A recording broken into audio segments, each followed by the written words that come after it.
El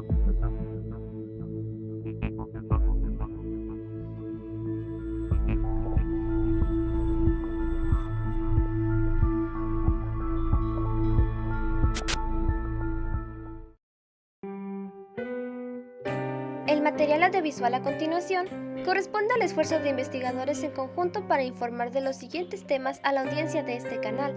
Este canal no apoya ideales polémicos, racistas y antisemitas que se podrán abordar en este video. Nuestra única labor es informar. Véalo con discreción.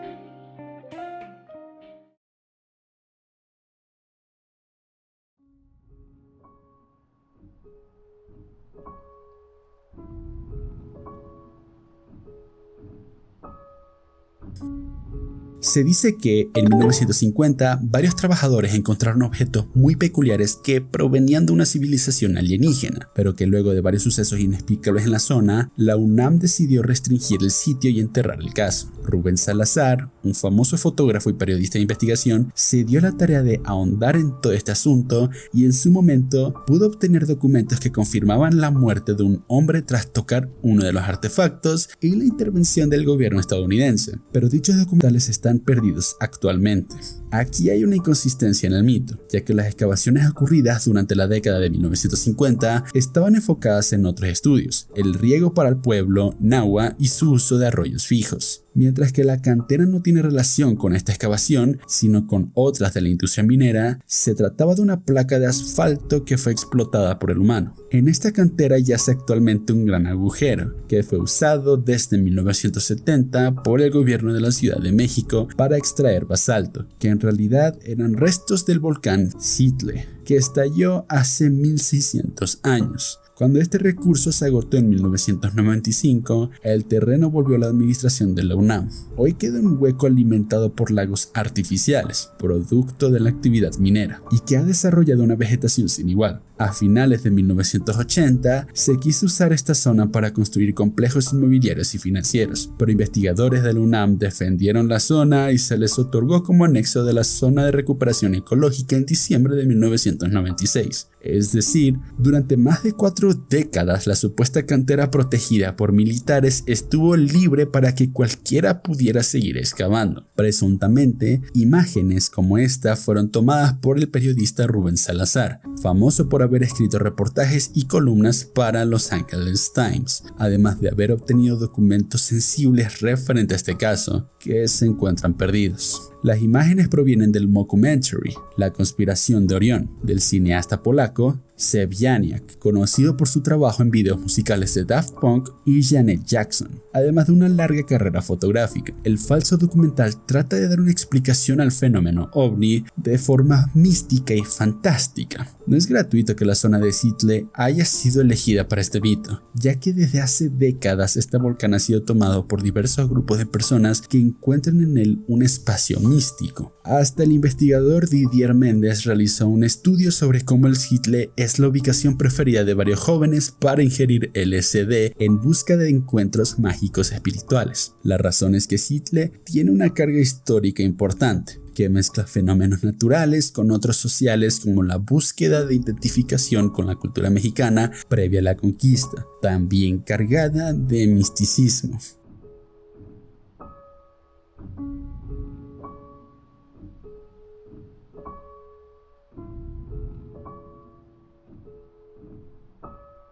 El acrónimo DOD normalmente significa Departamento de Defensa de los Estados Unidos, mientras que LIC puede referirse a conflicto de baja intensidad, Low Intensity Conflict. Un conflicto de baja intensidad es un término utilizado para describir un tipo de conflicto que cae por debajo del umbral de una guerra convencional a gran escala e involucra guerras irregulares, insurgencias, contrainsurgencias y otras formas de conflicto que suelen ser menos intensas que las guerras importantes. Los LIC pueden involucrar a gobiernos, grupos rebeldes, organizaciones criminales o actores no estatales. Estos conflictos pueden ser prolongados y complejos, y a menudo involucran operaciones de contrainsurgencia por parte de las fuerzas gubernamentales. El Departamento de Defensa, DOD, desempeña un papel importante en diversas formas de conflicto, incluidos los conflictos de baja intensidad, y brindan apoyo, capacitación y recursos a las fuerzas militares y de seguridad involucradas en este tipo de conflictos. La participación del Departamento de Defensa en conflictos de baja intensidad puede incluir misiones de asesoramiento y asistencia, apoyo de inteligencia, apoyo logístico y otras formas de ayuda a las naciones anfitrionas o fuerzas asociadas. Es importante destacar que el término DOD generalmente se utiliza en el contexto de los Estados Unidos. Otros países pueden tener sus propios organismos de defensa con nombres y estructuras similares, pero la abreviatura específica y su alcance pueden variar según el país. Algunos mitos o rumores que se han dicho alrededor sobre este tema podrían ser conspiraciones de control global. Algunas teorías de conspiración afirman que el DOD, junto con otros organismos gubernamentales, está involucrado en conflictos de baja intensidad con el propósito de controlar la población global o garantizar la dominación de los Estados Unidos en asuntos internacionales. Estas teorías suelen carecer de evidencia sólida. Creación de grupos insurgentes. Se ha sugerido en ocasiones que el DOD o sus agencias afiliadas han estado involucrados en la creación y el apoyo a grupos insurgentes en otras partes del mundo. Esto a veces se utiliza como base para teorías de conspiración. Utilización de tecnología secreta. Se ha especulado sobre el uso de tecnología secreta o armas avanzadas por parte del DOD en conflictos de baja intensidad. A menudo, estas especulaciones carecen de fundamento y se basan en la falta de información detallada sobre operaciones militares. Influencia en gobiernos extranjeros. Se ha argumentado que el DOD ha influido en gobiernos extranjeros y ha participado en cambios de régimen en otros países como parte de sus operaciones en conflictos de baja intensidad. Estas afirmaciones pueden ser difíciles de verificar y a veces se utilizan como base para teorías de conspiración.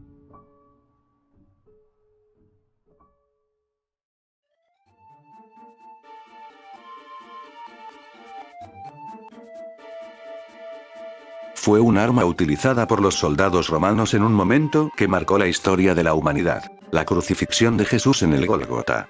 Desde entonces, su paradero ha dado mucho de qué hablar. Según los pasajes de la Biblia, esta fue clavada en parte derecha del torso de Jesús para certificar que había fallecido. Cuando retiraron la lanza del cuerpo del Señor, comenzó a manar sangre que salpicaron el rostro de Longinos, quien exclamó: «En verdad, este era el Hijo de Dios». Cabe destacar que la Iglesia decidió santificar a Longinos. Por lo tanto, está en un lugar verdaderamente privilegiado e importante para el cristianismo. En cuanto a los siguientes destinos, muchos son los que aseguran que formó parte de las reliquias que los persas decidieron llevar hasta Jerusalén. Al igual que ocurre con otros objetos sagrados que pertenecen a la pasión de Cristo, como en este caso, según la tradición, está situada en lugares como el Vaticano, Armenia o, incluso, Viena. De esta manera, con motivo de celebraciones litúrgicas, se exponía la Santa Lanza del Vaticano. Algo que, en la actualidad, ya no se muestra. En cuanto a la de Armenia, como mencionan diversos autores, fue encontrada durante la primera cruzada de Pedro Bartolomé, allá por el año 1098, en la preciosa Catedral de San Pedro de Antioquía. La tradición asegura que Pedro, para hacer válida su autenticidad, dijo que no moriría si se adentraba al fuego con la Santa Lanza. Evidentemente, falleció quemado vivo. En cuanto a la de Viena, durante muchos años llegó a ser considerada como un auténtico talismán en todos los sentidos. Según diversos autores, estamos ante un puñal de la Edad de Hierro que cuenta, aproximadamente, con unos 30 centímetros de longitud partida en dos trozos, y están unidos por un material de plata. A pesar de todo, recientes investigaciones sobre la lanza de Longinos parecen indicar que su existencia podría ser fruto de una leyenda que, con el paso de los años, ha ido pasando de generación en generación. ¿Dónde está esa lanza ahora? Hay varios lugares que asumen ser poseedores de la lanza. A finales del siglo VI, una lanza que se decía era la de Longinos se veneraba en Jerusalén.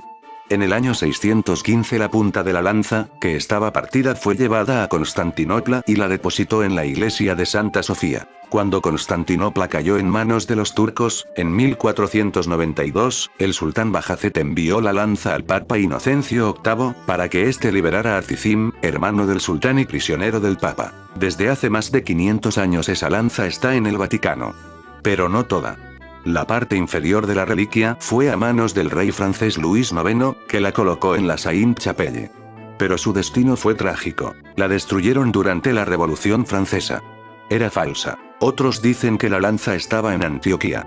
Cuando Constantinopla cayó en manos de los turcos, la lanza fue sacada de la ciudad y terminó en Echmiadzin, Armenia, donde está hasta el día de hoy custodiada por severas medidas de vigilancia. Otra última lanza que supuestamente pertenece a la Pasión de Cristo se conserva en Cracovia, pero, aunque hace 800 años que está en el lugar, no hay una historia previa que demuestre cómo llegó allí. Por último, está la que se cree es la verdadera lanza de Longinos.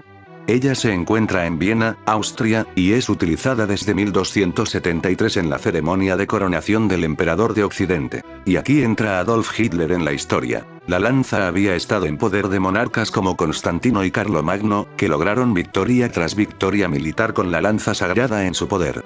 Finalmente terminó en la ciudad alemana de Nuremberg. En 1796, cuando Napoleón Bonaparte llegó a la ciudad, la quiso robar, pero antes de que él llegara, el barón von Ugel la escondió y la llevó a Viena. No la devolvió a la ciudad de Nuremberg. Hizo su negocio. Se la vendió a los Habsburgo, quienes la rebautizaron como lanza de San Mauricio. Adolf Hitler fue a verla en 1912 al Museo de Viena y se obsesionó con ella. Según sus palabras, esa lanza era mágica. Ya como Führer de Alemania, y dando órdenes a la Ahnenerbe, Sociedad para la Investigación y Enseñanza sobre la Herencia Ancestral Alemana, el propio Hitler, tras anexarse a Austria, fue a Viena el 14 de marzo de 1938. Esa misma noche entró solo en la sala del tesoro del Palacio Hofburg, en Viena, y se apropió de la lanza. Hitler creía que, con la lanza, según la tradición, tenía poderes únicos. El que la poseía era invencible. Pero también sabía que el que la perdiera solo tenía un destino: la muerte. Dicen sus allegados que en ese momento el líder alemán les dijo que podían conquistar el mundo. Aferraba entre sus manos esa punta de lanza de 30 centímetros de longitud, parcialmente recubierta con una lámina de oro en la que había una inscripción en latín. La punta de la lanza estaba hueca y en mitad de la hoja, atado con alambres, había un clavo de metal usado para crucificar a Cristo. La inscripción en latín sobre la lanza no dejaba dudas: Lancea e clavus Domini, lanza y clavo del Señor. El 13 de octubre de 1938 la lanza y los tesoros de los Habsburgo fueron cargados en un tren vigilado por las SS y regresó a Nuremberg. El general Himmler la quiso llevar a su castillo esotérico en Wewelsburg, pero la lanza, por orden de Hitler, fue colocada en el vestíbulo de la iglesia de Santa Catalina de Nuremberg. En algunos de sus discursos él apareció con la lanza en sus manos para demostrar, según él, dos cosas: que él era el dueño del mundo y que la lanza era alemana. La entrada de Adolf Hitler en Viena el 14 de marzo de 1938. Esa noche se apoderó de la lanza. Pero en 1943 los bombarderos aliados destruyeron el techo de Santa Catalina y el Führer, aprovechando los túneles secretos que ya existían bajo el castillo Kaiserburg, en Nuremberg, hizo crear grandes cámaras a prueba de bombas a 24 metros bajo la fortaleza. A ellas se accedían a través de un ancho túnel, permitía el paso de un camión, que empezaba en el garaje de una modesta casa del siglo XVII. En ese enorme búnker quedaron protegidos la lanza, los tesoros de los Habsburgo, las obras de arte incautadas por toda Europa y tesoros culturales de Nuremberg. El 2 de enero de 1945 los bombardeos dejaron a Nuremberg en ruina. La ciudad fue reducida a escombros, pero sus obras de arte y la lanza sagrada estaban a salvo. El 20 de abril la ciudad cayó en manos de los aliados. El séptimo ejército se instaló en la fortaleza de Kaiserburg sin saber que 24 metros debajo estaba el mayor tesoro oculto por los nazis. 10 días después, 1945, una compañía estadounidense, al mando del teniente William Horn, de la división Monuments, Fine Arts and Archives, fue enviada en busca del tesoro de los Habsburgo. Una bomba había dejado a la vista la entrada de la bóveda, y en ella, sobre un descolorido terciopelo rojo, estaba la fabulosa lanza de Longinos. Él fue a cabo con su vida tras verse acorralado, dejando a Horn como su nuevo portador, reclamándolo en nombre de USA. Un año más tarde el general Patton logró hacerse con la lanza, pero por presión del gobierno de USA tuvo que devolverlo a Austria. Actualmente, desde hace 77 años, finalizando una gran travesía de muchos siglos, está expuesta en el Schatzkammer, Tesoro Imperial, una de las colecciones del Palacio Imperial de Hofburg, en Viena.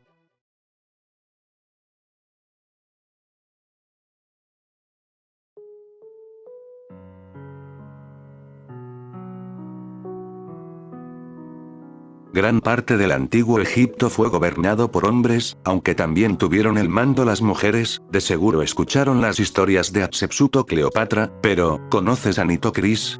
Descrita como la más valiente que todos los hombres de su época, la más bella de todas las mujeres, de piel hermosa y rojas mejillas, Nitocris fue considerada como la primera gobernante femenina de Egipto, la primera reina conocida del mundo. Todo comienza tras la muerte de su padre Pepi II, donde accede al trono su hijo, Nemtiensaf II, casándose con su hermanastra Nitocris. Nemtiensaf II tuvo un reinado turbulento y bastante corto, encontrando su final tras una conspiración en su contra. Para ser más específico, estamos hablando del primer asesinato de un faraón en la historia de Egipto. Tras su muerte su hermana y mujer Nitocris, asciende al trono siendo la primera mujer que toma el título de faraón.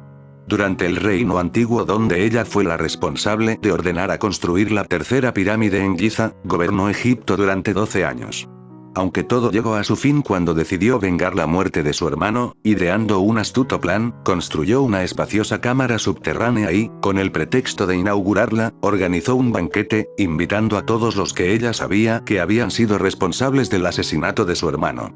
De repente, mientras estaban festejando, ella dejó que el agua del río Nilo entrara sobre ellos, por medio de un gran conducto secreto.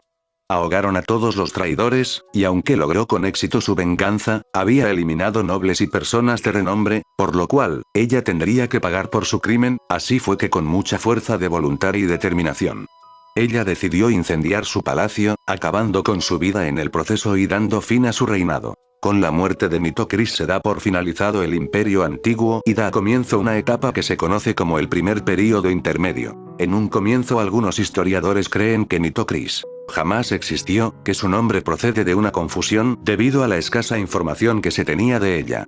Sin embargo, sabemos que fue de ella en la actualidad ya que toda información de la misma lo encontramos escritos de Manetón y de Heródoto, siendo fascinante la historia de la mujer faraón.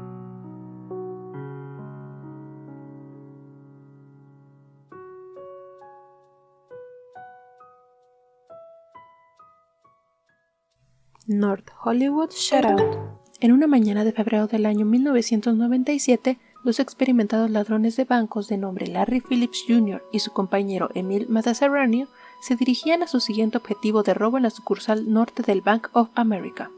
Los ladrones estaban armados hasta los dientes, tanto en armas como en blindaje, una amenaza de disparo a los presentes y empleados dentro del banco, todo el mundo al suelo. Y una oleada de disparos en una puerta a prueba de balas después, el plan estaba surtiendo efecto y el robo parecía haberse logrado exitosamente. Pero entonces, amarga fue la sorpresa al darse cuenta de que el dinero dentro de las cajas fuertes era menos del esperado, lo cual provocó un ataque de ira al señor Matasaranio, haciendo que dispare a gran parte del dinero que quedaba, apenas quedando una pequeña cantidad la cual estaba muy por debajo de sus expectativas. Y para empeorar las cosas, miembros del Departamento de Policía de Los Ángeles estaban rodeándolos en la salida. Entonces el infierno mismo se desató. Empezó un tiroteo salvaje entre la policía y los dos delincuentes que duró casi una hora entera. Se cree que en el enfrentamiento un total de 2000 rondas de balas fueron disparadas, terminando en 12 oficiales y 8 civiles heridos, además de múltiples vehículos destrozados.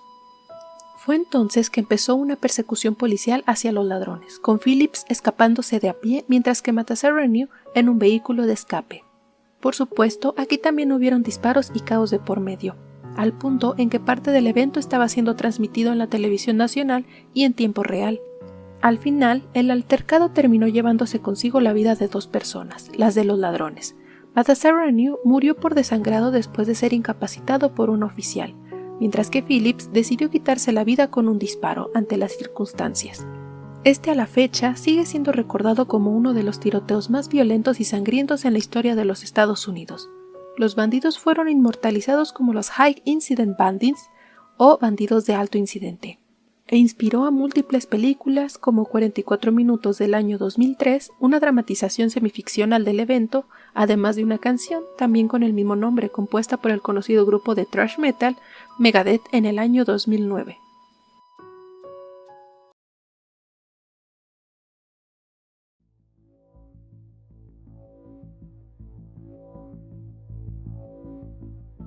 La masacre de Tsuyama fue una masacre ocurrida el 21 de mayo de 1938, en el pueblo rural de Kamo, cerca de Tsuyama en Okayama, en el entonces Imperio del Japón. Mutsuo Toi, un joven de 21 años, asesinó a 30 personas, entre ellas su abuela, con una escopeta Remington M11, una katana y un hacha, e hirió gravemente a otras 3 antes de suicidarse con su escopeta. En la noche del 20 de mayo, Mutsuo cortó la línea de electricidad al pueblo de Kamo. Alrededor de la 1:30 am, del ya 21 de mayo, decapitó a su abuela de 76 años con un hacha. Luego ató 2 linternas a su cabeza y merodeó por el pueblo como un yobai, antigua costumbre japonesa donde jóvenes varones solteros se infiltraban en casas con jóvenes mujeres solteras, el joven declaraba sus intenciones y si la mujer consentía, dormirían juntos, para luego el varón irse en la mañana, entrando a las casas de sus vecinos, asesinando así a 29 lugareños, e hiriendo a otros 3, siendo esto casi la mitad de los residentes de la pequeña aldea. Mutsuo se suicidó al amanecer, disparándose en el pecho. Mutsuo Toi, nacido el 5 de marzo de 1917, nació en la prefectura de Okayama, con padres acomodados. Sus padres murieron de tuberculosis cuando él era un bebé, por lo que junto a su hermana mayor fueron criados por su abuela. Solía ser extrovertido, pero a los 17 años se volvió retraído luego de que su hermana se casara en 1934. El joven había participado en el ya mencionado yobai. Según sus notas de suicidio, luego de que, en mayo de 1937, fuera diagnosticado con tuberculosis, las mujeres del pueblo rechazaron sus avances sexuales. Toi dejó muchas notas escritas que revelaban su preocupación sobre el impacto social de su tuberculosis, que en los años 30 era mortal e incurable. Sentía que sus vecinas jóvenes eran frías hacia él luego del diagnóstico, además de ser despreciado por su hipersexualidad, aumento repentino o frecuencia extrema en la actividad sexual. También declaraba que los vecinos lo insultaban y trataban mal por su enfermedad. La masacre fue por venganza. Su deterioro mental y físico era conocido por los vecinos y días antes de la masacre, amenazó a algunos y admitió su plan, por lo que llamaron a la policía, le confiscaron una pistola y su licencia de armas. Sin embargo, preparó espadas y compró una escopeta en secreto. Lamentó no ser capaz de disparar a algunas personas que apreciaba, ya que sería asesinar personas que él consideraba inocentes, además de haber matado a su abuela como un acto piadoso, ya que no soportaba dejarla vivir y afrontar la vergüenza y el estigma social de ser la abuela de un asesino. Este hecho recibió una película japonesa en 1983, Village of Dawn, protagonizada por Masato Furuoya como Tsugio Inumaru, un joven angustiado que realiza una masacre nocturna luego de que su tuberculosis le impide servir en la Segunda Guerra Mundial, así como seguir acostándose con mujeres. Furuoya se suicidó colgándose el 25 de marzo de 2003, 20 años después del estreno.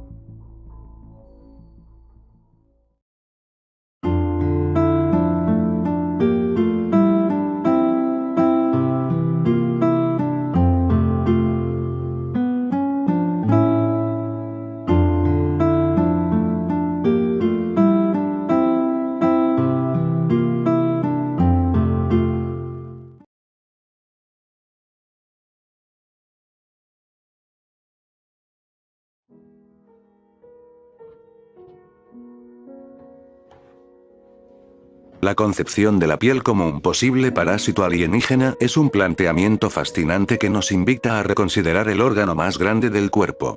Aunque tradicionalmente vemos la piel como una parte esencial de nuestra estructura biológica, esta perspectiva alternativa destaca la piel como un organismo externo, ha dado pie a diversas historias y de las teorías conspirativas más oscuras a encontrar. Tomando ciertas características como la regeneración constante o la eliminación de células y daños externos como el comportamiento de un parásito simbiótico. La clave de esta idea radica en tal noción, la simbiosis, una relación biológica cercana y a largo plazo entre el cuerpo humano y la piel. Si consideramos que la piel es un parásito alienígena, podemos verlo como un tipo de simbiosis mutualista, ya que beneficia tanto al huésped como a sí mismo al mismo tiempo. La piel desempeña un papel crucial al proteger los órganos internos de las agresiones del entorno externo, regular la temperatura corporal y permitirnos sentir el mundo que nos rodea. Al mismo tiempo, el cuerpo proporciona los nutrientes necesarios para que la piel prospere, en una relación de alianza mutua por sobre lo que podría parecer, quizás, en los ojos más susceptibles de la audiencia, como un control mental sobre toda la humanidad.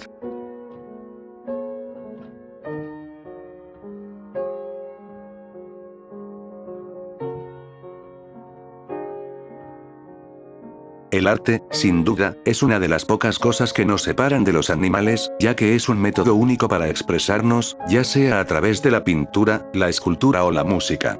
Uno de los mejores representantes para expresarse de manera artística sería el surrealismo, que, acompañado por la filosofía de que el pensamiento razonable y lógico solo nos llevó a la destrucción mutua, en cambio, nos prepara en lo más oscuro de nuestra mente.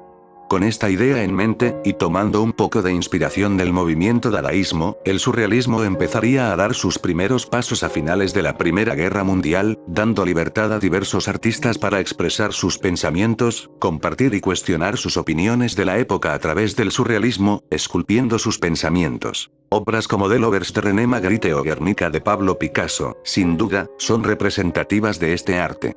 Pero el mayor exponente que lo llevó a la perfección y dio a conocer el surrealismo a nivel mundial no fue otro que Salvador Dalí, alguien estrafalario y único en su especie. Considerado uno de los máximos representantes del surrealismo gracias a sus impactantes obras, Dalí encontró una forma de expresar su propia personalidad excéntrica y poco convencional, lo cual le ayudó a sobresalir entre los demás artistas surrealistas de la época.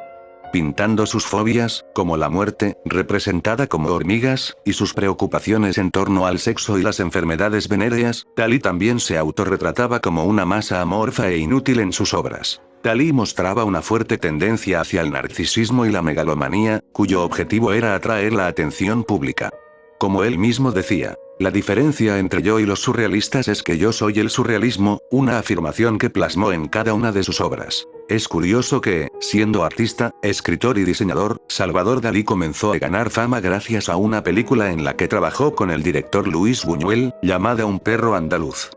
Este cortometraje explora temas como el deseo sexual, la muerte, la religión y la represión, dando como resultado una experiencia cinematográfica única que desafía las convenciones narrativas tradicionales y ofrece una visión surrealista del mundo. Este cortometraje fue el impulso que necesitaba Salvador Dalí para que su nombre comenzara a ser escuchado en todo el mundo.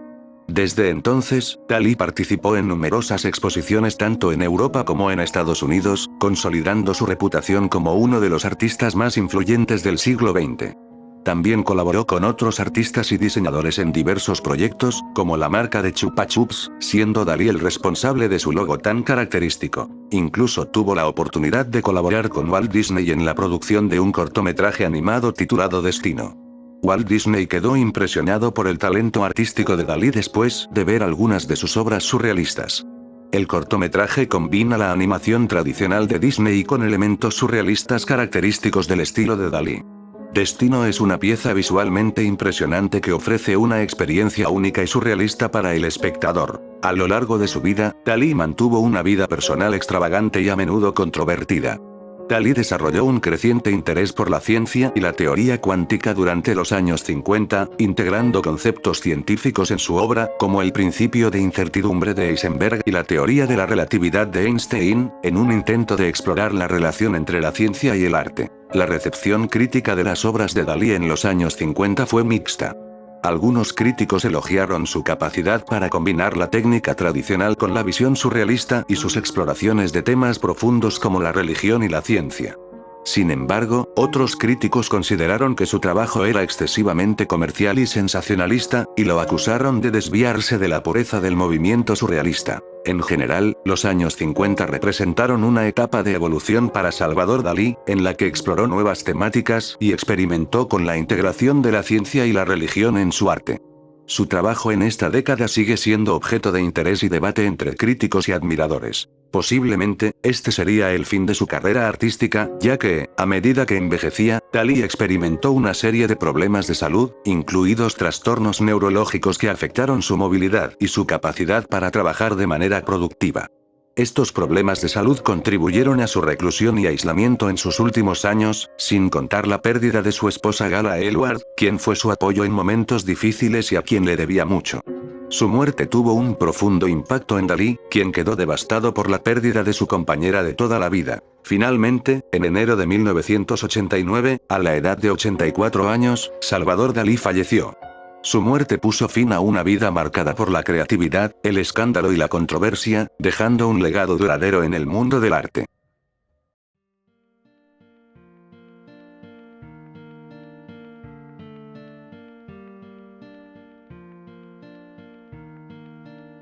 La doncella de hielo siberiana se refiere comúnmente a un antiguo cuerpo humano extremadamente bien conservado que fue descubierto en las montañas de Altai de Siberia, Rusia. El nombre más preciso de este individuo es doncella de Ukok o doncella de Ukok-Pletau, debido a la ubicación exacta de su hallazgo en el Pletau de Ukok, una región montañosa remota de Siberia. Este es uno de los descubrimientos arqueológicos más notables del siglo XX. Fue encontrado en 1993 por un equipo de científicos rusos y kazajos. El cuerpo se encontraba en una tumba de madera cubierta por una gruesa capa de hielo y tierra, lo que contribuyó a su sorprendente estado de conservación. Se cree que vivió aproximadamente 2500 años durante la Edad de Hierro. Entre las características más notables se encuentran su estado de conservación excepcional. El cuerpo se encuentra en un estado de conservación asombroso debido a las condiciones de congelación en las que fue hallada. Incluso los tejidos blandos como la piel y el cabello se han mantenido en gran parte intactos. Tatuajes. La doncella tiene tatuajes en su cuerpo, lo que proporciona información valiosa sobre las prácticas de tatuaje en la antigua cultura de la región.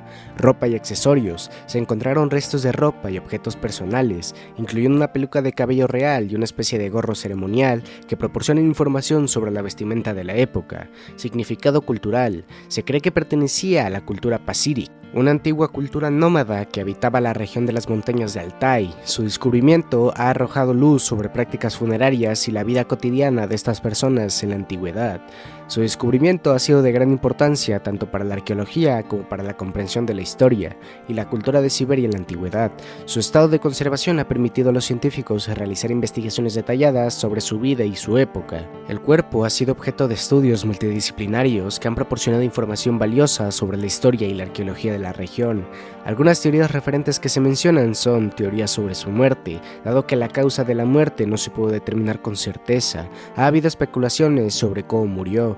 Algunos han sugerido que podría haber sido un sacrificio ritual, mientras que otros han planteado teorías sobre asesinato o enfermedad, posible maldición. Algunas personas creen que su descubrimiento es una maldición sobre quienes estuvieron involucrados en su excavación y estudio. Se han mencionado casos de mala muerte y desgracia que afectaron a algunas de las personas relacionadas con el hallazgo. Conexiones con la Atlántida. Se ha especulado que podría ser una prueba de conexión entre Siberia y la Atlántida, aunque estas afirmaciones carecen de evidencia sólida y son consideradas pseudocientíficas. Teorías de conspiración sobre su descubrimiento. Algunas teorías de conspiración sugieren que el gobierno ruso oculta información importante sobre ella o su tumba debido a razones desconocidas, como secretos antiguos o tecnología avanzada. Misteriosos objetos hallados en la tumba. Además del cuerpo, se encontraron otras cosas aún más misteriosas en su tumba, como un espejo de bronce que ha llevado especulaciones sobre su significado y uso en la antigüedad. Origen extraterrestre. Como es común en muchas teorías de conspiración, hay quienes han afirmado que la doncella de Ukok o la región en la que fue encontrada están relacionadas con visitas extraterrestres en el pasado, dando pie a la teoría de alienígenas ancestrales.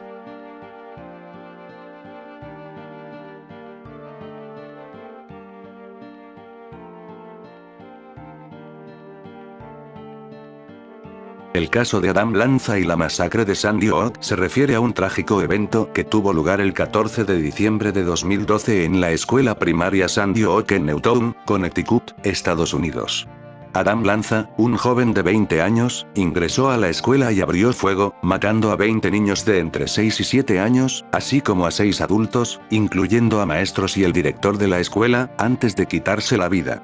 Este tiroteo es uno de los tiroteos escolares más mortales en la historia de los Estados Unidos. El incidente generó un llamado a la acción para abordar tanto el acceso a las armas de fuego como la atención a la salud mental en Estados Unidos. En respuesta a la tragedia de Sandy Hook, se llevaron a cabo debates legislativos a nivel federal y estatal en los Estados Unidos sobre el control de armas y la seguridad en las escuelas.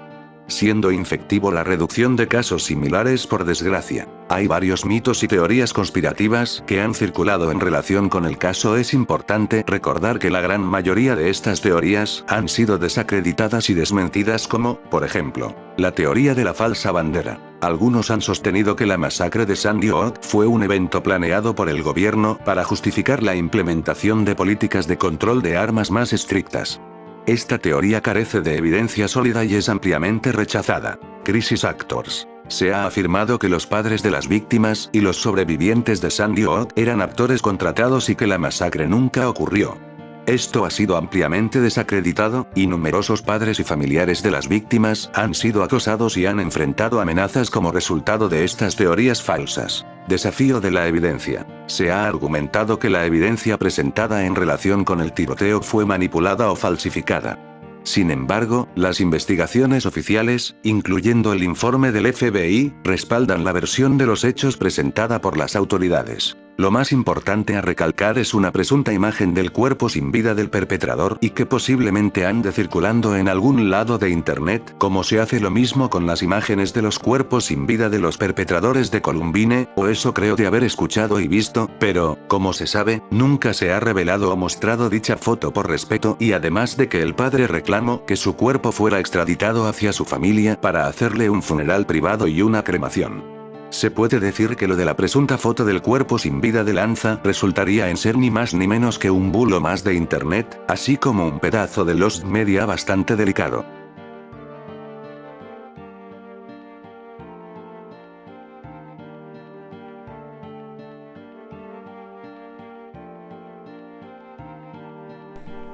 Este es uno de los mayores debates en la historia del deporte, y el mayor debate de la historia de la lucha libre. ¿La lucha libre es falsa? Independientemente de quién le digas, la respuesta puede variar demasiado, desde un sí hasta un no. Para comprender lo siguiente es necesario saber algunos conceptos. La lucha es aquella que trata sobre un combate contenido cuerpo a cuerpo, que implica un derribo del contrincante sin hacer uso de los golpes. Esta práctica se data entre 2300 a.C. y 706 a.C., en donde fue utilizada en los Juegos Olímpicos de la Antigüedad en Grecia. La lucha libre actual es la modalidad donde es una forma de entretenimiento deportivo que combina elementos de atletismo, teatro y narración de cuentos. Es una actuación en escena en la que los artistas altamente capacitados, a menudo denominados luchadores o luchadores profesionales, participan en combates coreografiados dentro de un ring de lucha libre. Este tipo de lucha libre, específicamente, la WWE, tomó mucha relevancia a partir de los 80 y los 90, tanto que actualmente sigue siendo popular.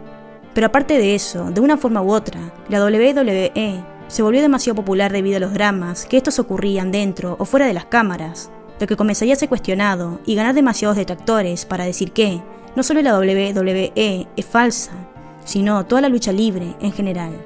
Aunque ya se sabe que la lucha libre profesional es un espectáculo que está demasiado ionizado, por lo que, de una u otra manera, se sabe quiénes ganarían, quienes tendrían un espectáculo bueno, por así decirlo, o quienes serían los campeones del torneo.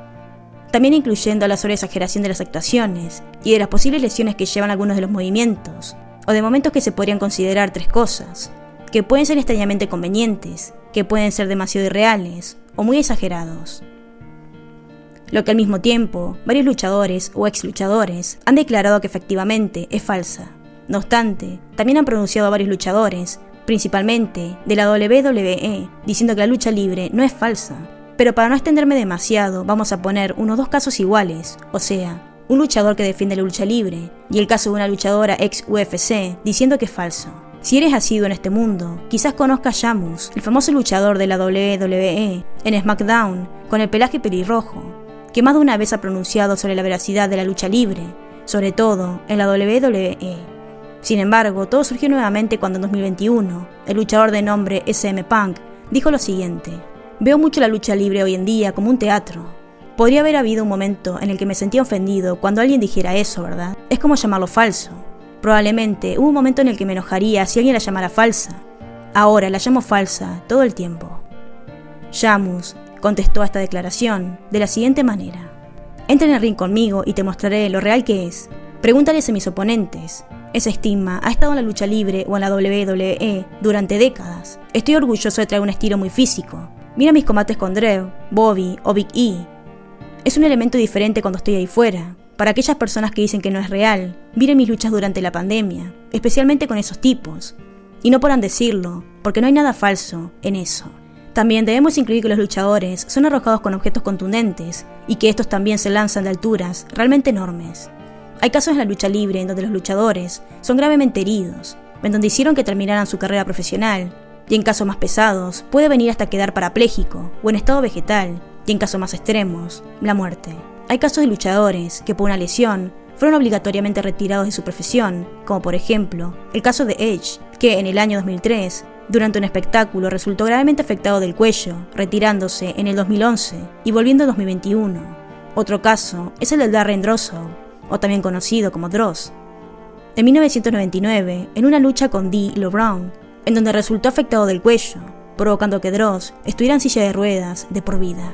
En el otro lado de la moneda está el caso de la luchadora Ronda Rousey. En 2019, en su canal de YouTube, hizo un video explicando explícitamente que la lucha libre, principalmente la WWE, es falsa. En el video decía que la lucha libre estaba realmente guionada y que todo lo que se veía en televisión, nada más, era puro drama y cosas falsas en donde solo favorecía a las que más encajaban en la industria. Si bien a veces se puede notar demasiado las actuaciones o las sobreactuaciones en varias cosas e incluso parecerse como un espectáculo de teatro, hay que recordar que la lucha profesional combina ambas cosas. Son llamativos y eso es lo que hace que alguien se sienta atraído a no solo ver en televisión, sino a ir a esos eventos de forma presencial. La organización de estos espectáculos es clave, ya que al menos una parte del público no podrá saber con claridad quién puede ganar, perder, ser campeón o hacer un espectáculo maravilloso, cosa que como negocio llega a ser redituable. Ahora bien, retomaré el título del puesto, que yo vería más como una pregunta. ¿Es acaso falso la lucha libre? Sí y no. Sí, en varias ocasiones los espectáculos pueden exagerarse, guionizarse y arreglarse desde un inicio, tener luchadores con el fin de llamar la atención como tal, y hacer muchas técnicas y acrobacias para sorprender al espectador. No quita el hecho que este trabajo sí llega a ser realmente peligroso, por las distintas formas de lastimarse. Una simple fractura o daños en partes vitales del cuerpo humano por una técnica mal ejecutada, una caída de una altura realmente por una mala planeación de una acrobacia, un golpe contundente hacia algo, puede provocar un daño considerable, que incluso se puede llegar de un retiro de la lucha libre, daño permanente o la muerte.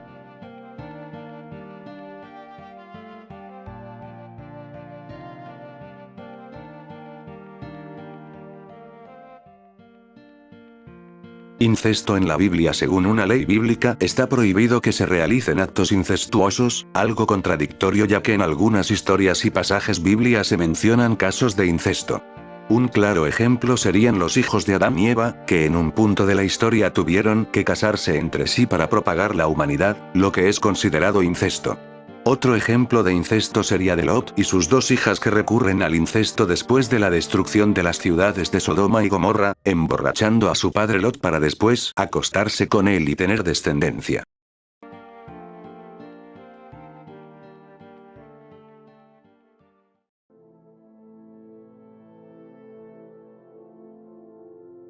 Cerca de finales del año 1882, en Vegle, Dinamarca, nacería un chico llamado Einar Magnus Andreas Wegener.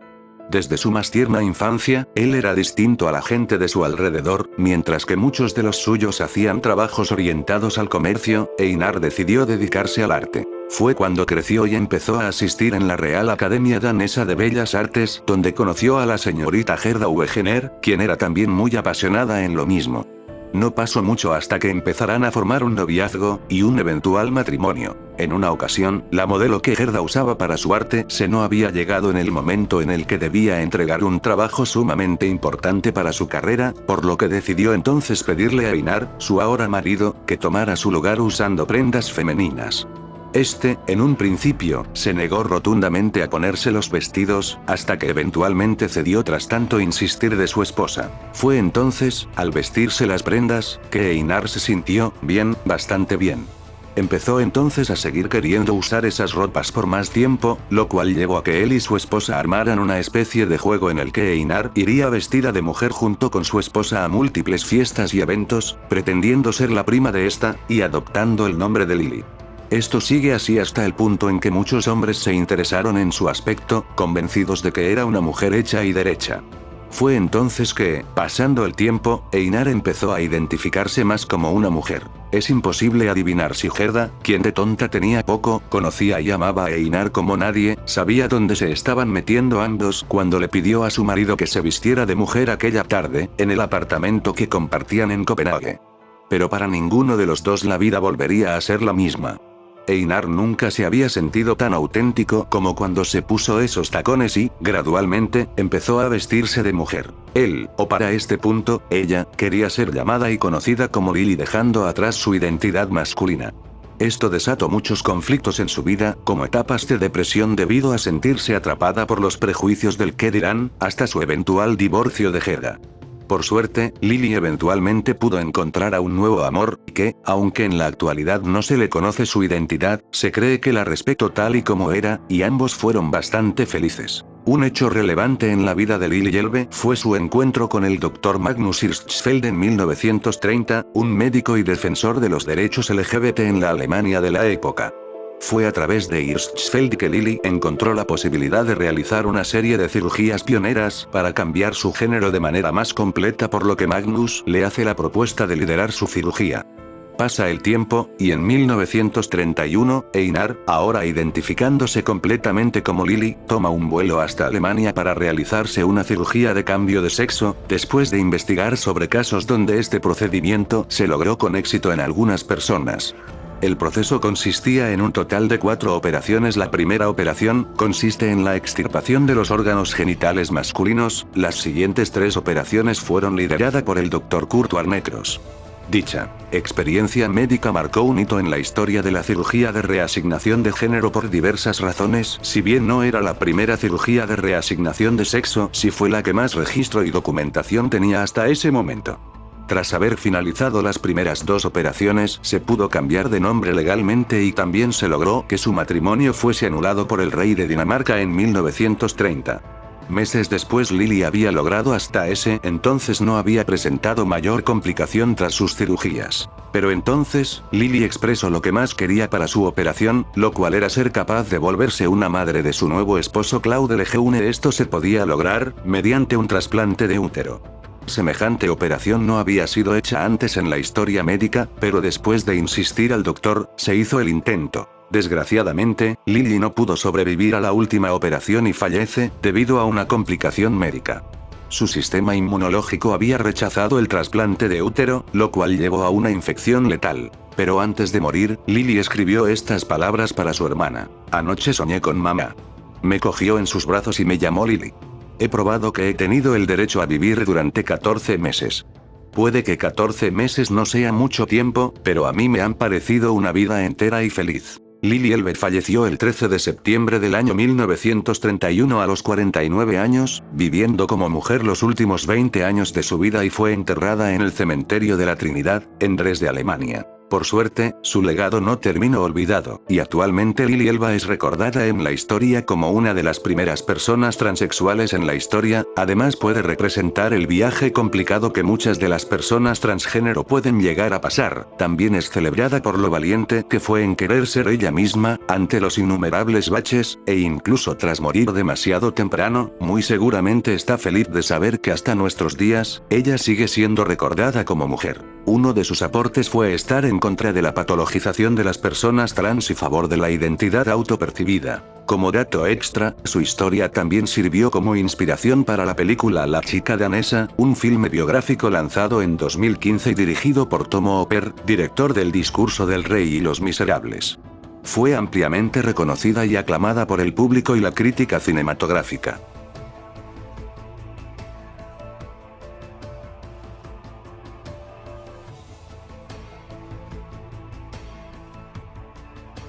Campos de concentración mexicanos.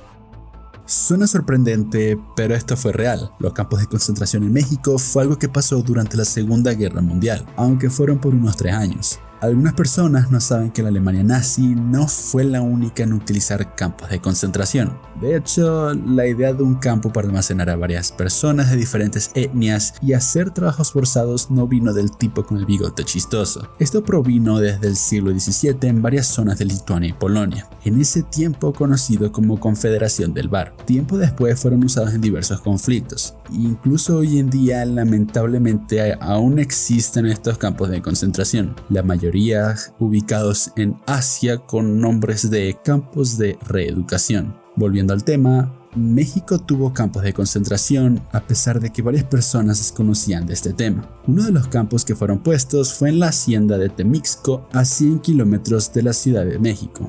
Este lugar fue utilizado para albergar de forma obligatoria a una minoría que se ubicaba en México, los japoneses. Cuando ocurrió el ataque de Pearl Harbor en 1941, los Estados Unidos comenzaron a capturar o vigilar inmigrantes japoneses, ya sea en su propio país o en otros que no sean influenciados por los países del eje. Así fue como usaron a México para albergar a esta gente, para vigilarlos y siendo acusados de ser espías para intentar filtrarse en los Estados Unidos. Esto estaba bien planeado, ya que se logró recolectar aparentemente a todas las personas japonesas de México. El interés era alejar a los japoneses, ya que se consideraban un peligro de que la minoría japonesa se metiera al país de los gringos y posteriormente los terminarían espiando. Con la aflicción de que las familias japonesas fueran llevadas a cuartos de interrogatorios de Estados Unidos, estos aceptaron de forma obligatoria para evitar posiblemente tratos realmente graves. Y así fue como parte de ellos en 1943 terminaron en el campo de Temixco. Una de las problemáticas más grandes fue la lucha de agua por la agricultura. Para cuando terminó la Segunda Guerra Mundial, el campo de concentración de Temixco fue cerrado unos días después de la rendición oficial de Japón. Aunque todos ellos no recibieron malos tratos, ni fueron interrogados, ni tampoco fueron estigmatizados por su nacionalidad, no llegaron a recibir una disculpa pública del gobierno mexicano. Y al parecer, aún sigue así. Actualmente en este lugar hay un parque acuático y se estima que hubo un total de 600 personas encerradas. El campo de Temixco no fue el primero de México. El presidio de la isla María Magdalena fue usado para albergar a la gente china durante el periodo de la campaña que iba en contra de ellos. Este campo logró albergar a más de 7,000 personas, donde se estima la muerte de más de 1,000 de ellos, debido a que este lugar era muy precario. Este campo de concentración fue abierto en 1918 hasta 1935. Casi igual al caso de Temixco, en Perote, Veracruz, se abrió un campo de concentración en 1942, debido por el miedo del gobierno mexicano a que el país fuera usado por los espías alemanes, italianos y japoneses. Los ministerios públicos de seguridad, junto con el presidente de México de ese entonces, Manuel Ávila Camacho, metieron a unas 500 personas de las 3 nacionalidades, más que todos japoneses. Estos fueron liberados en 1945, pero como pasó en Temixco, jamás llegaron a recibir una disculpa pública por el gobierno mexicano. Es bastante extraño saber que en México hubo 3 campos de concentración, 2 de estos que ocurrieron dentro del mismo periodo.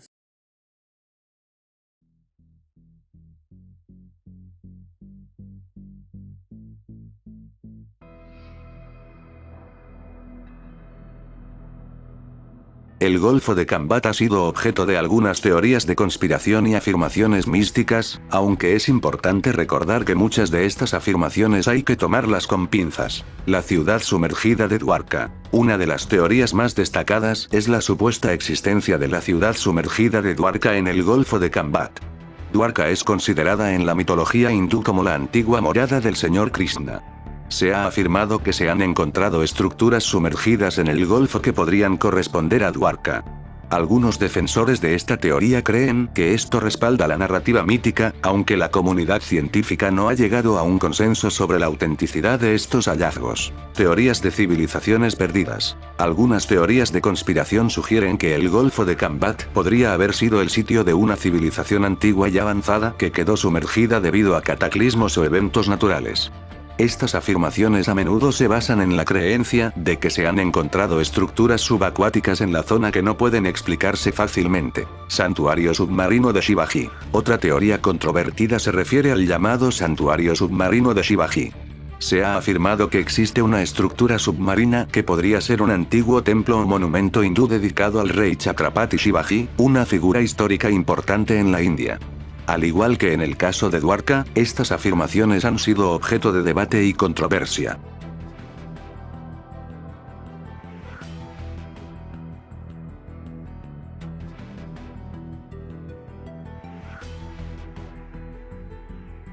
Fulcanelli corresponde al nombre o seudónimo de un misterioso autor o grupo de autores que escribieron 2 importantes libros de alquimia en el siglo XX, el primero de ellos de 1926. El misterio de las catedrales y el segundo 4 años después. Las moradas filosofales, ambas reconocidas por su valor en la alquimia, prácticas esotéricas e interpretación simbólica y filosofal de las cátedras, su historia, el arte gótico, el desarrollo científico y la búsqueda de la obra máxima de la alquimia como la transmutación, la inmortalidad y la piedra filosofal, elementos propios de la tendencia de pensamiento. También se menciona una tercera obra no terminada ni publicada llamada El fin de la gloria del mundo, con acercamientos a poder revelar los misterios y deseos más grandes de la alquimia. Sus obras no tuvieron nada de relevancia hasta los años 60, cuando un bestseller de misterio llamado La mañana de los magos menciona a Fulcanelli como el posible alquimista anónimo con el cual uno de los autores conversó en 1937 sobre la energía atómica y sus peligros. Esto atrajo la atención del público sobre sus obras y por consiguiente el misterio de la identidad del autor y alquimista. En 1999, Jacques Darès causó un gran revuelo al sacar a la luz un manuscrito presuntamente escrito por Fulcanelli titulado Finis Gloriae Mundi, como el célebre cuadro de Juan de Valdés Leal. Surgieron muchas dudas, razonables en opinión de Sierra, porque ese libro, citado por Fulcanelli, nunca se publicó en vida de este. La identidad de Fulcanelli nunca se ha aclarado, probablemente porque nunca se ha abordado una investigación en serio al respecto, a juicio de Corral. Cuando se ha hecho desde los incondicionales, ha primado mantener el misterio y el academicismo, especialmente el francés, que es muy rígido, conservador y poco atrevido, no ha querido entrar en ello por parecerle un tema impropio de una investigación seria. Y así seguimos. Eugene Cancellier fue el que realizó los prólogos de las dos obras de Fulcanelli y se reconoce a sí mismo como un estudiante y aprendiz de este. Asegura que estuvo en una transmutación realizada por su maestro en Sevilla y llegó a encontrarse con él incluso cuando tendría más de 110 años, habiendo encontrado el secreto de la inmortalidad, admirándole como uno de los alquimistas de más autoridad en su campo. Por Eugene tenemos los misteriosos destellos de la persona de Fulcanelli, que llega a abarcar desde la composición de su nombre como parte de un sistema especial de cábala fonética hasta sus contactos importantes de gran renombre y reputación. Sin embargo, su identidad nunca fue clarificada. Varias hipótesis tomadas de los testimonios y conexiones de la época apuntan al mismo Eugene, al pintor e ilustrador de las obras Jean-Julien Champagne, al editor de libros, Pierre Dujols o al grupo formado por estos últimos tres. También se ha asociado con personajes relacionados de la época como astrónomos, doctores, arqueólogos, criptógrafos o el misterioso conde de Saint-Germain. El misterio ha englobado un sinnúmero de inspiraciones para autores e historias. Sin embargo, aún es oscura e incierta esta enigmática identidad.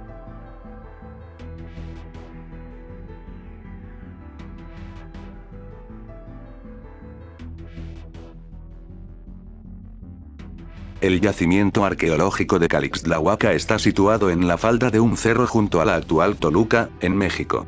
La ciudad, en la que se han excavado numerosos edificios, templos y otras estructuras, fue originalmente construida por la cultura matlaxinca con el nombre de Tecaxic. Los mexicas la conquistaron durante el reinado de Axayácatl, destruyéndola y levantando sobre ella una nueva ciudad, Calixtlahuaca. Las investigaciones se iniciaron en la década de 1930, bajo la dirección del arqueólogo José García Payón, que sacó a la luz la gran mayoría de edificios, restaurándolos. Entre los hallazgos realizados por García Payón hay una escultura singular y controvertida, conocida como Cabeza de Tecaxic Calixtlahuaca.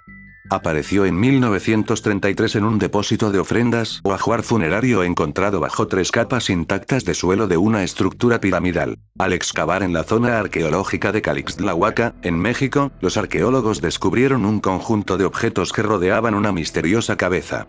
La colección incluía fragmentos de cerámica, piezas de oro, cobre, turquesa, cristal de roca, azabache y hueso. Los expertos dataron los objetos entre 1476 y 1510 después de Cristo. Sin embargo, lo que más llamó la atención fue la cabeza. Parecía ser parte de una figura más grande de la que no se encontraron restos. Lo más extraño es que la cabeza tenía una similitud estilística con los bustos romanos de la antigüedad. Esta singularidad dejó perplejos a los arqueólogos y los llevó a preguntarse cómo una figura prehispánica en México podía tener un parecido tan inusual con una obra de arte de la antigua Roma. La figurilla en cuestión pasó desapercibida durante muchos años, pero en 1961 el antropólogo austríaco Robert Heine Heldern la examinó detenidamente y llegó a la conclusión de que debía ser helenístico-romana, datándola hacia el año 200 a.C. A pesar de sus afirmaciones, nadie pareció prestarle mucha atención al hallazgo y el asunto quedó en el olvido durante décadas. Fue en 1990 cuando un estudiante de arqueología llamado Romeo Ristov descubrió la figurilla en el Museo Nacional de Antropología de México. Junto con Santiago Genovés, otro investigador, revisaron las circunstancias del descubrimiento y la literatura relacionada con el objeto. En 1999 publicaron un estudio titulado Evidencias mesoamericanas de contactos transoceánicos precolombinos, en el que por primera vez argumentaban la posibilidad de que la figurilla tuviera origen romano. Citando la opinión de Bernard Andreae, director del Instituto Arqueológico Alemán en Roma, que afirmaba que la cabeza era sin lugar a dudas romana y que era una obra de alrededor del siglo II después de Cristo, con características típicas del período de los emperadores severianos.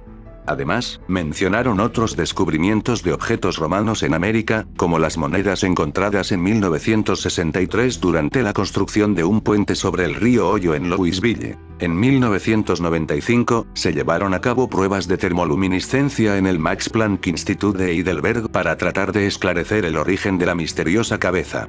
Sin embargo, los resultados no fueron muy concluyentes, ya que el rango de fechas obtenido era tan amplio que cualquier origen era posible, desde el siglo IX a.C. hasta el siglo Shiri. En 1999, Peter Schaff y Gunther Wagner publicaron un comentario sobre el estudio de Ristov y Genovés, afirmando que, debido a problemas metodológicos, no se pudo determinar la edad por termoluminiscencia con precisión.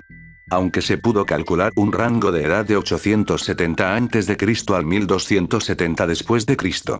Para la cabeza, esta edad no puede ser usada como evidencia de contactos transoceánicos precolombinos debido a su baja precisión.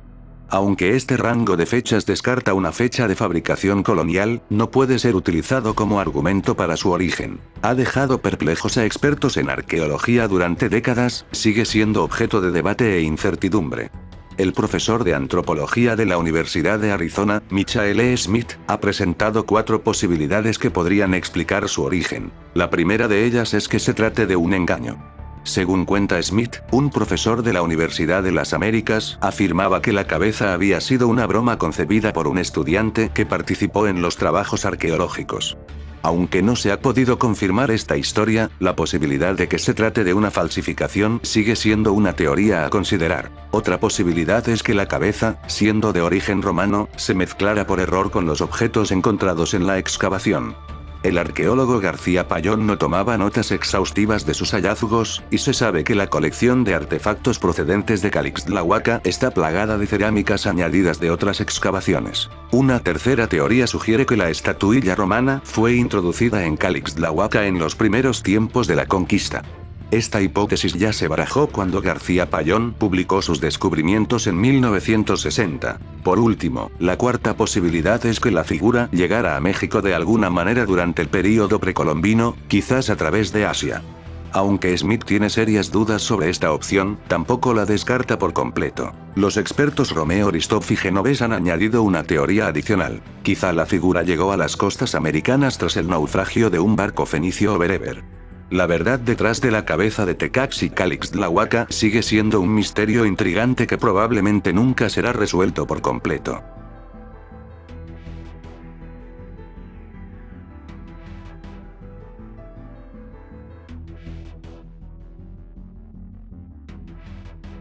Brian Wells fue un repartidor de pizzas que murió en circunstancias extrañas en Erie, Pensilvania en 2003. Wells había entregado pizzas a una dirección en una zona residencial y luego fue detenido por la policía cerca del lugar. Llevaba una camiseta blanca con la palabra atraco escrita en ella y un collar de metal alrededor del cuello que se creía que era una bomba. Wells afirmó que había sido secuestrado por un grupo de hombres que le habían puesto la bomba alrededor del cuello y lo habían obligado a robar un banco local. Después de que Wells fue detenido, la bomba explotó, matándolo instantáneamente. La muerte de Brian Wells fue considerada uno de los casos más extraños en la historia del crimen estadounidense. La investigación posterior reveló que Wells no había actuado solo y que había sido parte de un elaborado plan para robar un banco. Según los informes, Wells había estado en deuda con un grupo de personas, incluido un fabricante de bombas local, y había accedido a robar el banco para saldar su deuda. El caso de la muerte de Brian Wells sigue siendo un misterio en muchos aspectos, y ha generado varias teorías y especulaciones sobre lo que realmente sucedió. La historia ha sido el tema de documentales, libros y películas, y ha sido objeto de mucha atención en los medios y en la cultura popular.